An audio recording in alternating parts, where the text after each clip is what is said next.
Item lang, Ghost. Ha? Hindi na tatagos yan. Okay.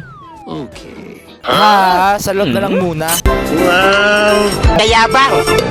Puro forma, paano mo sinabi? Ginpa ko, boss na sila negosyo Man, pati istes, dalahig. Kagina, nung natikal mo, sa subong may pakabakabalos, 21-5 ng score.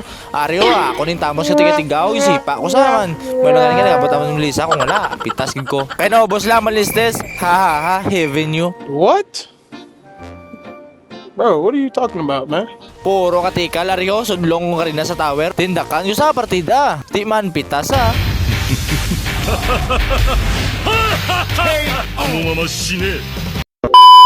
Kag by the way guys, kung magpapala ni nakagi sa inyo newsfeed ang akong nga video, kung gila si Kaizen Blaze Rails, ang roamer ng Ilonggo. Hindi ko baka hindi ko pro, pero basta roam lane, gaugtas. Kasi for this video guys, nag-show naman kita dire, kay tungkol gusto ko naman, manipa nga roamer.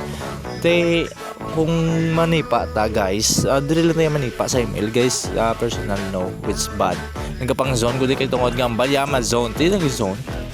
Okay.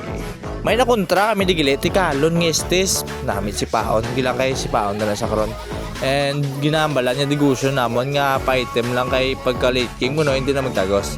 Yes, oo, hindi na magtagos kami bisan kami aminado ni Arom Chodan tapos estes ang kontra nga roamer support ti kung late game ya kabalo naman kamo sang abilidad sang isa ka estes kaya ya i-heal ang apat nga upod te mabudlayan kami kung maka-item sila pero sa early pa lang ginabiran din sila namon kag wala ginapa-item so para nga hindi sila kabawi sa late game early pa lang ginabirada na sila namon killing sprint ako ni 4-1-1 ako ni score kung maka-push kung di na available nga tower isudlan nyo nga daan kay para nga safe. Ari ganyan tamos guys, palag-palag ko siya. Nakabindyan sa ulti pa sa akong wala nakabot amon nga na Melissa. Pitas gig ko.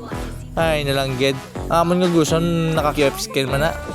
Kapasi kung nakalabot ka pa sa sining video kaya napatapos mo gid pa like and share, comment mo rin kay comment na lang dyan kung taga din ka mo para mabalaan naman kung din pa kalabot ang atong video. Thank you and God bless. Ang ma-remind ko lang gali guys ngayon okay ka mo tinikalo kung early pa lang pag late game na. Hindi ka mo maganda kumpiyansa kung maka-early ka mo tapusan na kung maka-late game ati baldagid kung may stress ang problema na guys dapat play safe and humble nugay pang trash talk kay ma-report ka lang na diba and basic lang niya ako pa mag-chorom ay nasunod ko na yun sa tower birds sipa ko tayo galing kay napitas ko tower sakit ka tower ka kontra. And rin na lang kita Guru Kutob. Thank you and God bless. Salamat sa paglantaw sa atong video perme and pagsuporta. Kung may chance ka tion nga time nga gitapos mo gid pa-like be and share comment mo din kaya para magtaas man akong engagement. Thank you and God bless guys. Bye-bye.